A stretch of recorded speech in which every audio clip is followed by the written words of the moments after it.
Olá pessoal, nós vamos falar sobre os 15 pontos em comum de todas as igrejas relevantes em vários países e continentes.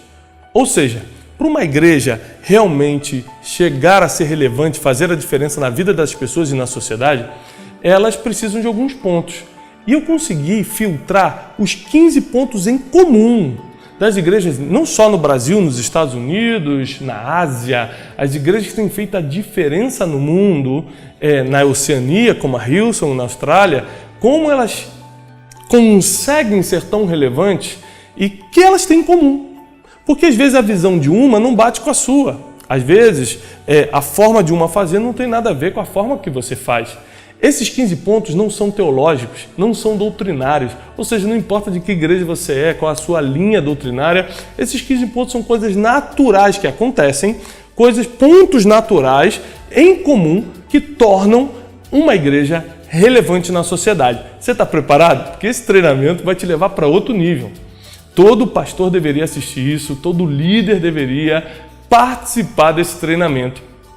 Foram anos de estudo, de pesquisa, não só eu particularmente, mas todo o meu instituto, toda a minha equipe, para chegar a conclusões que vão dar um upgrade no seu ministério, ou seja, vai colocar o teu ministério em outro nível. Então não importa se você é apenas um obreiro, não importa se você hoje está envolvido no departamento infantil, com os jovens, com os casais da igreja, se você é da adoração, da música, se você é pastor, se você é líder, se você faz parte da equipe pastoral, essa mensagem é para você, essa aula é para você.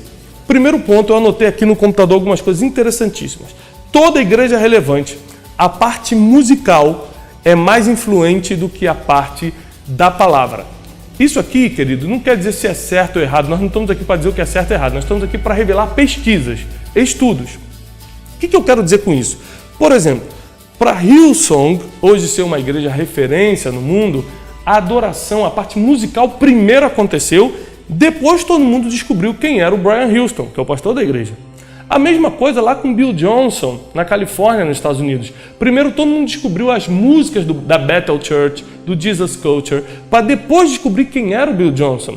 Isso vem acontecendo nas igrejas pelo Brasil afora também. Você pega muitas igrejas, como o Ministério Apacentado em Nova Iguaçu, lá do meu amigo pastor Marco Gregório, que primeiro a música foi relevante, depois o pastor chegou. Isso tem acontecido em outros países. Por quê, queridos? Primeiro, porque, não vou explicar espiritualmente, porque você sabe, a adoração tem um poder, tem uma essência muito forte. Mas a explicação natural é que a música é o único elemento que toca corpo, alma e espírito ao mesmo tempo. Tudo que envolve música vai ter mais influência. Você pode ver, por exemplo, as redes sociais de alguém que é músico, que é cantor, e as redes sociais de alguém que é pregador. A discrepância é gigantesca. Eles pregam para a mesma multidão. O cantor prega para 200 mil, canta para 200 mil pessoas, o pregador prega para 200 mil pessoas. Mas a discrepância de seguidores, de influência, é enorme. Por quê? Porque a música influencia, a música marca, a música gera gatilhos mentais. Você já lembrou de uma música e voltou 20 anos no passado? Então, esse é o poder da música.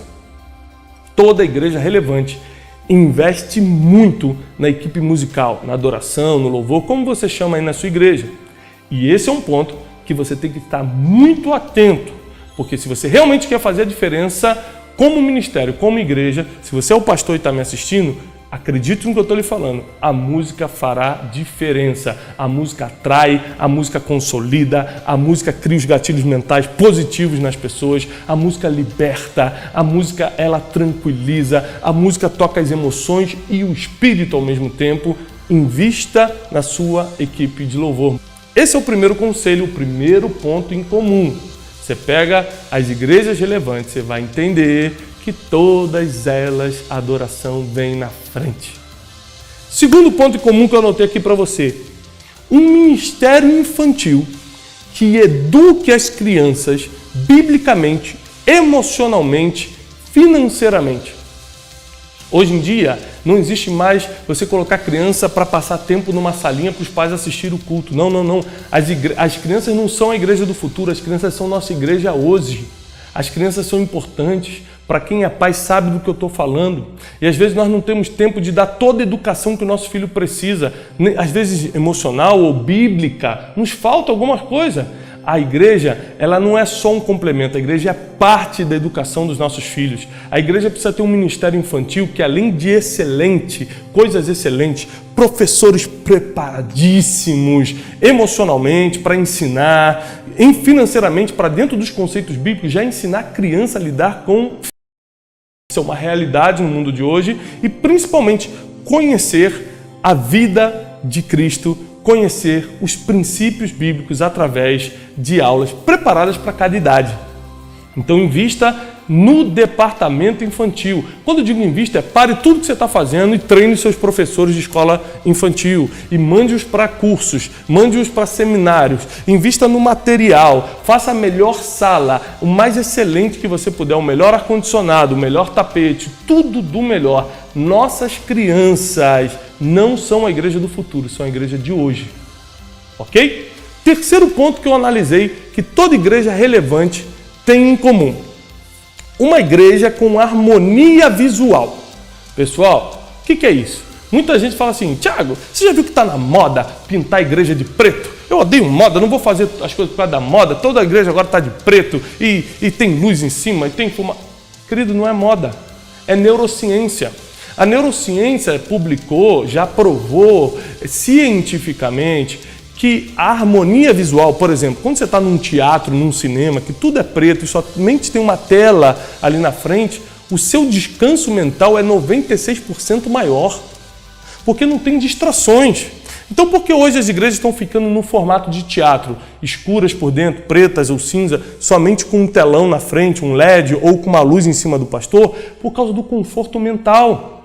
As pessoas se sentem mais, um ambiente agradável, elas se sentem bem recebidas, a mente descansa naquele lugar e ela pode receber mais do conteúdo daquela palavra, daquele culto.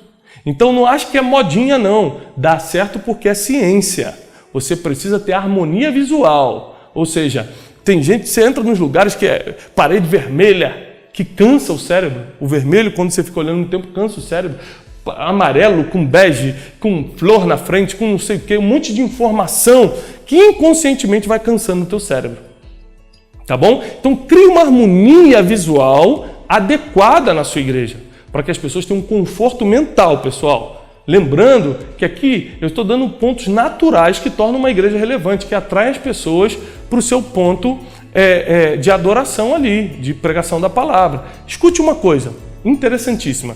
Deus está em todos os lugares, não está? Deus está na Batista, Deus está na Assembleia, Deus está na Presbiteriana, Deus está em todo lugar. Se você fizer um culto na sua casa, Deus também não vai estar? Ok. Se Deus está em todos os lugares, por que as pessoas têm que ir na sua igreja? Querido pastor, me responda isso. Se Deus está em todos os lugares, por que tem que ser na sua? Ou seja, não é espiritual, é uma questão natural. Do que você pode proporcionar para que as famílias, as pessoas estratégicas, quem realmente tem uma necessidade na vida, esteja ali com você. O que você tem, o que a sua igreja oferece para que as pessoas possam estar ali tranquilas para receber o amor de Deus. Vamos para o quarto ponto. Uma igreja relevante, ela tem identidade virtual e física, pessoal. Isso aqui é um assunto muito importante. Hoje em dia o mundo é online. O que é identidade virtual? Uma logotipo que transmita a essência da igreja. Um nome curto. Tem igreja que tem tanto nome que para você evangelizar é difícil, para chamar alguém para sua igreja é difícil. Tem uma identidade nas redes sociais. Eu, como recebo muitos convites, geralmente eu entro na rede social da igreja para entender qual é a visão da igreja, o que é. E tem igrejas que são ótimas, são estruturadas, são de Deus, mas a rede social é tão ruim, a identidade virtual é tão ruim que você acha que está indo para algo terrível, você acha que está indo fazer missão naquele lugar. E não é isso, nós precisamos aprender a definir nossa identidade física e virtual. Identidade física é quem eu sou, como eu me visto, então defina bem sua identidade virtual, logotipo, o site da igreja, redes sociais, que tenha a linguagem realmente que passe quem é você, a sua visão, a sua missão, que nós vamos falar daqui a pouco, que as pessoas entrem nas redes sociais, entrem no seu site, ou te vejam pessoalmente e fique claro para a pessoa quem é você. A quinta coisa que eu acho importantíssima, o tempo de pregação. Hoje, se você estudar um pouquinho da neurolinguística, da neurociência, eu que sou coach, estou sempre treinando líderes, eu ensino o seguinte, é uma pesquisa, tá? hoje em dia, a glicose cerebral, que é o combustível do cérebro, começa a ser gasta a partir do 28º minuto que você está concentrado olhando alguém. Isso quer dizer que quando começa uma pregação, uma palestra, a partir do 28º minuto começa o cansaço mental, porque a glicose cerebral começa a ser gasta. É por isso que hoje as grandes palestras, os palestrantes famosos, e se você olhar na internet os grandes pregadores, você pega o Joe Osteen, da Lakewood Church, o Stephen Furtick, da Elevation Church, os pastores que hoje estão fazendo a diferença pregam em meia hora, em 35 minutos. Para quê? Para que não haja cansaço mental e o impacto da mensagem seja realmente relevante na vida da pessoa.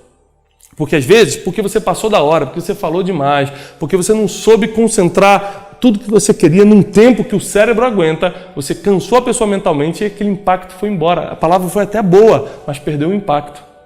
Então, principalmente numa reunião de domingo à noite, que leva-se muitos visitantes, você além de ter toda a identidade visual, tudo que dá conforto para as pessoas, você precisa falar em um tempo que todo mundo consiga manter a concentração. Né? Principalmente temas que todos entendam, a criança e o velho, o novo convertido e o velho convertido, quem nunca entrou numa igreja e quem já é crente há 30 anos. A sua linguagem e o tempo que você vai usar para isso determina muito de quem fica e quem não fica. Tá bom? Vamos para o 6º ponto. A linha de ensino do pastor. Quem prega sobre tudo não ensina nada. Grave isso. Você precisa ter uma linha. Por exemplo, quando as pessoas hoje, pela graça de Deus, onde a gente tem ido, tem lotado os auditórios, porque as pessoas vão para escutar o Tiago Brunet por causa de uma linha que eu estabeleci de inteligência e sabedoria. As pessoas não me procuram porque querem escutar sobre o fim do mundo, sobre o apocalipse, eu quero entender sobre apologética, sobre hermenêutica. Não, as pessoas não me procuram por causa de teologia, as pessoas me procuram para entender a vida com sabedoria e inteligência. Então a linha do pastor determina muito o público que senta, o público que fica nessa igreja. Então não pregue sobre tudo, mas seja especialista em uma linha. Tem assuntos que você domina bem, que tem a ver com a tua vida, que você tem autoridade, ou seja, batalhas vencidas naquele assunto, e seja o melhor naquilo, porque o público que escuta aquilo vai te procurar. Eu quero repetir, Deus está em todos os lugares, por que as pessoas têm que ficar na sua igreja? 7º ponto, o trabalho missionário que a igreja exerce. Queridos, eu sou um missionário de criação. Eu viajo à Índia todo ano, à Ásia, a lugares, eu dou palestras aqui no Brasil em comunidades carentes, porque eu entendo que Jesus veio para os pobres. Jesus sempre vai estar do lado dos mais fracos. Jesus sempre vai batalhar pelo injustiçado, pelo ferido, pelo cansado. Então nós como igreja precisamos estar do lado dessas pessoas. Aliás, cuidado com quem você arranja problema, porque Deus sempre vai ficar do lado do mais fraco. Quando eu entendi isso, eu comecei a dar minha vida, tempo, recursos financeiros, tudo que eu posso para a obra missionária. E a igreja, ela tem um mandamento imperativo: ir e fazer discípulo em todas as nações. Então, por exemplo, Deus não mandou ter um ministério infantil. A gente tem um ministério infantil porque a gente precisa cuidar das crianças, mas não é um mandamento. Agora, missões é mandamento, missões é imperativo. Uma igreja que não tem um trabalho missionário não é igreja. E as pessoas hoje investem naquilo que acreditam. E muita gente não está investindo no seu ministério porque não acredita no que você faz. Missões não é só responder um clamor do coração de Deus, é respaldar a obra que você exerce. Missões é respaldo, porque você está fazendo aquilo que tem que fazer, que é imperativo fazer. Então, se você não pode ter uma obra missionária na sua igreja, apoie uma. Apoie uma. Na nossa igreja, eu sou pastor auxiliar numa igreja aqui em São Paulo. Então, na nossa igreja, eu pedi para o nosso pastor para cuidar da parte missionária. Então, todos os anos nós apoiamos outras missões e vamos pessoalmente em missões na África, na Ásia, na Índia e ajudamos ali em tudo que podemos, principalmente com a educação, porque o projeto de ir fazer discípulos não é obra social, é obra educacional. Fazer discípulos tem a ver com educação, treinamento e não somente com a obra social, tá bom? O 8º ponto é muito importante também, a qualidade dos voluntários. Hoje em dia, uma igreja, você sabe, é feita de voluntários. Pessoal que recebe os visitantes, quem está na porta, pessoal do estacionamento, pessoal que está ajudando em tudo. A qualidade dos voluntários, quem filma, quem transmite na internet, quem ajuda a equipe pastoral nos dias de culto, os obreiros que estão às vezes uniformizados recebendo as pessoas, a qualidade dos voluntários determina muito a relevância da igreja. Por isso, tenha um treinamento mensal para todo mundo que quer ser voluntário na sua igreja. Voluntário não é líder ainda, você não precisa ter tantas preocupações, você só precisa treiná-los bem. Cada um numa área, separe por temperamento. Se você não fez o meu curso, que é gratuito, 2 semanas para transformar sua vida, faça lá, que eu ensino sobre os temperamentos. Por exemplo, você não pode botar uma pessoa que é analítica, melancólica na recepção, porque às vezes o jeito que ela cumprimenta não é por mal, mas vai afastar as pessoas. Bote um extrovertido, alguém que saiba rir, que goste de abraçar. As pessoas amam ser abraçadas. Tem gente que nunca foi abraçado e na sua igreja vai receber o primeiro abraço. Então invista na qualidade dos seus voluntários. Pessoal, hoje em dia, os adolescentes estão aí, muito pastor reclama, meus adolescentes estão soltos porque você quer. Porque hoje em dia você pode montar um ministério de mídias sociais, o adolescente adora isso, bota ele para filmar, para fazer a fotografia, para fazer a postagem ao vivo da igreja. Invista nisso. Crie um ambiente para que os teus jovens adolescentes estejam envolvidos, sejam voluntários na igreja, fazendo o que gostam, e você ainda vai estar promovendo o que Deus está fazendo nas suas reuniões. Vamos lá. 9º ponto é uma escola de formação ministerial. Eu não conheço uma igreja que seja relevante e que não tenha uma escola de formação ministerial. Se você estudar, por exemplo, uma igreja que eu admiro muito, a Willow Creek Church, do Bill Hybels, em Chicago. Estive lá algumas vezes. O Bill Hybels investe muito em escola de formação, porque uma pessoa não é porque converteu-se a Jesus que vai ficar boa, ela vai ser salva, mas a pessoa virar uma boa pessoa tem a ver com formação, com educação, e isso a igreja tem que fornecer, educação bíblica, uma educação familiar, uma escola de princípios para ensinar a pessoa o que traz vida e o que traz morte. Uma escola de formação de líderes, porque senão você nunca vai poder crescer. Sem líderes você não cresce. Sem pessoas para fazer o trabalho você não cresce. Então a escola de formação ministerial, você dá o nome que quiser, você trabalha como quiser. Estou passando só a ideia de ter uma escola que forme pessoas. Isso é um ponto que é incomum em todas as igrejas relevantes. O 10º ponto fala sobre jovens. Você já percebeu que hoje em dia um dos maiores desafios que nós temos na nossa geração é lidar com jovens? Então, eu quero mostrar para você um ponto interessantíssimo. Todo jovem, ele precisa estar envolvido num grande projeto e ser treinado para isso. É por isso que esse 10º ponto é muito importante. É ter um projeto de coaching, ou seja, de treinamento e de mentoring, de mentoria para jovens. Por quê? Você pode fazer o evento que quiser. Evento de jovem dentro de igreja não quer dizer que vai dar certo. Porque os eventos lá fora às vezes são melhores. Não tente competir. Não é disso que se trata. Deixa eu te ensinar uma coisa, você que está envolvido com o ministério. O jovem que experimenta a glória de Deus não consegue sentir prazer em outras coisas, porque o prazer da glória de Deus é maior do que todos os outros, vicia mais do que qualquer outro vício. Então nós temos que expor nossos jovens à glória de Deus. Porém, isso só é possível, isso só é viável quando eles têm treinamento e mentoria, porque o jovem está numa fase perdido e que tem que tomar muitas decisões sérias. Com quem vou casar, que faculdade eu vou fazer, eu estudo fora do país ou não, faço isso ou faço aquilo, com quem eu ando, quem vai ser meu amigo, quem não vai ser. Então, sem treinamento, que é o coaching, mentoria, que é o mentoring, como é que o jovem vai poder tomar decisões assertivas? Então, tenha um projeto sério, consolidado, de coaching e mentoring para jovens, ou seja, treinamento e mentoria para jovens dentro da igreja. Você vai direcionar muitos destinos, você vai salvar muita gente. 11º ponto, um suporte psicológico e espiritual para a família. Toda igreja relevante tem um núcleo psicológico e espiritual somente para a família. Hoje em dia, o que a gente mais vê aí destruição é nas famílias. O pai que sai de casa, a esposa que já não aguenta mais, os filhos que se rebelam. Então esse suporte psicológico e espiritual é fundamental. Crie isso, trabalhe com profissionais, bote psicólogos cristãos que entendam de terapia familiar, que vão aliviar inclusive a carga do pastor, que não precisa ser um super-herói, não precisa fazer tudo. Então nós precisamos aprender isso. E a família hoje é um dos objetivos principais da igreja. E nós precisamos investir com força em núcleo psicológico e espiritual só para famílias, especializado nisso. 12º ponto, uma estrutura física compatível. Aqui é uma coisa bem natural. Estacionamento adequado, com número de vagas que comporte.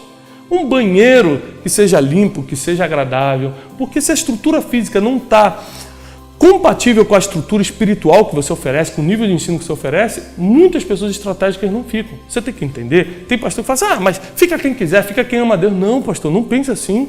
Pode ser ignorância pensar assim. Porque às vezes a pessoa, ela ainda nem te conhece, ainda nem sabe o nível da tua palavra. Às vezes ela quer chegar, quer ser bem atendido, quer que os filhos fiquem numa boa escola dominical, numa escola infantil. Quer estacionar o carro, que às vezes ele pagou, ou está pagando aquele carro, ele está preocupado com a segurança. Então a estrutura física, ela precisa acompanhar a estrutura espiritual, a visão da igreja, tá bom? 13º é definir a visão e a missão da igreja, da instituição. Isso é muito importante. Vamos lá, está no meu livro 12 dias para atualizar a sua vida. O que é missão? O que é visão? Você precisa definir, mas para definir você precisa saber o que é. Visão é o futuro. É como minha igreja vai estar, quem minha igreja vai ser daqui a 20 anos. Eu defino a visão. A visão da igreja é, um exemplo, é conquistar essa cidade para Jesus Cristo, auxiliando as famílias, transmitindo sabedoria para a decisão dos jovens. Você bota lá a visão, ou seja, o que você acha que vai ser relevante em 20 anos. Como você vai estar em 20 anos? É o futuro. Visão é o futuro. Missão é aquilo que você tem que fazer todo dia para um dia a visão chegar. Então, quando você faz uma escola de formação de líderes, é a missão. Você está fazendo isso todo dia para um dia ter a cidade toda conhecendo Jesus de uma forma equilibrada, saudável e etc. Ou seja, aquilo que você estabeleceu para a visão. A missão é o que você faz todo dia para a visão um dia acontecer. Você precisa definir isso. 14º. Os principais cargos da igreja devem ser preenchidos por profissionais. Escute isso, meu querido líder, você que está envolvido ministerialmente. É claro que todo mundo tem que amar a Deus sobre todas as coisas para estar envolvido com você. Tem que ser pessoas espirituais, que orem, que busquem a Deus. É claro, é lógico, mas também precisam ser pessoas profissionais. Não coloque no financeiro quem não é especialista em finanças. Não coloque no administrativo quem não sabe administrar nada. Não coloca para fazer atendimento quem não tem um curso de psicologia, de coaching, de conselheiro, de qualquer coisa que tenha experiência para isso. Os principais cargos da igreja precisam, principalmente os remunerados, precisam ser preenchidos por pessoas, além de espirituais, profissionais, boas no que fazem. Isso nós vemos em todas as igrejas relevantes. Eu fiz tour por algumas igrejas relevantes nos Estados Unidos, na Ásia, e o que a gente vê são profissionais, além de espirituais, profissionais fazendo aquilo acontecer. Você vai ter muitas decepções, você vai ser traído, você vai ter frustrações se não trabalhar com profissionais. E por último, 15º, é extraordinário. Você, líder, precisa ter um mentor ou mentores que já chegaram onde você está sonhando em chegar. Você pode ser o pastor presidente, você pode ser só o líder dos jovens, você pode ser só um obreiro. Onde você está sonhando em chegar? Procure alguém que já está lá e seja mentoreado por ele. Isso vai definir muita coisa. Os meus mentores, eles estão 20 anos na minha frente.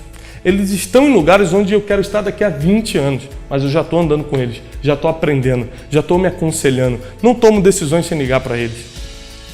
Pago preços altos que às vezes tem que ir para outro país só para escutá-los, para anotar tudo, para entender como é, como pensa, como Deus fala com eles. Nós precisamos andar com pessoas melhores do que a gente, pessoas que já chegaram onde a gente ainda está sonhando em chegar. Eu espero que essa aula tenha te ajudado muito, eu espero que esses 15 pontos tenham aberto sua mente. Até a próxima aula.